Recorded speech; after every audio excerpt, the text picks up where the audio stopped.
এটা নিজেরা করতে পারবা তো? আর সমস্যা আছে? তাহলে এটা শেষ করে দেই, ঠিক আছে? এটা শেষ করে দেই, আমরা এরপরে দেখতেছি। দেখো, লক্ষ্য করো সবাই।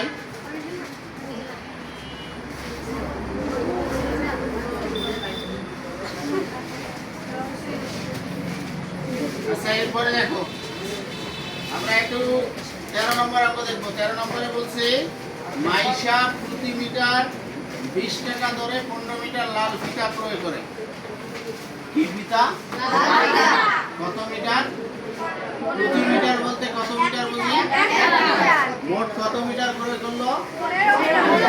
তাহলে আমরা এতটুকুর মধ্যেই থাকি।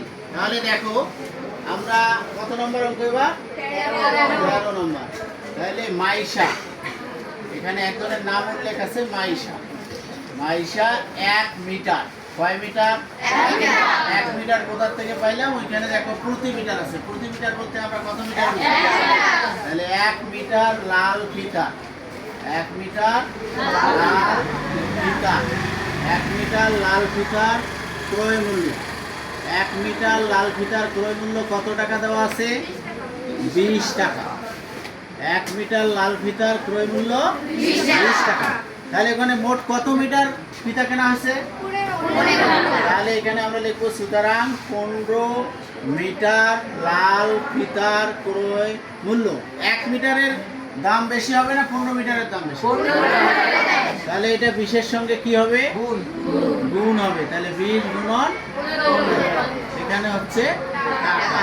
তাহলে 15 দুগুণে হয় 30, সঙ্গে একটা শূন্য, কত টাকা আসলো? তাহলে মাইশা যে লাল ফিতা ক্রয় করলো তার মোট ক্রয় মূল্য কত টাকা আসলো? 300 টাকা। তারপরের অংশে আমরা যাব। দেখো বইয়ের মধ্যে বলা আছে ভ্যাটের হার 4 টাকা। কি বলছে?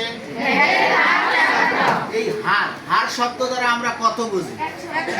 হার শব্দ দ্বারা আমরা বুঝি 100। তাহলে এই পর্যন্ত ওটা রাখার পর আমরা লিখবো মাইশা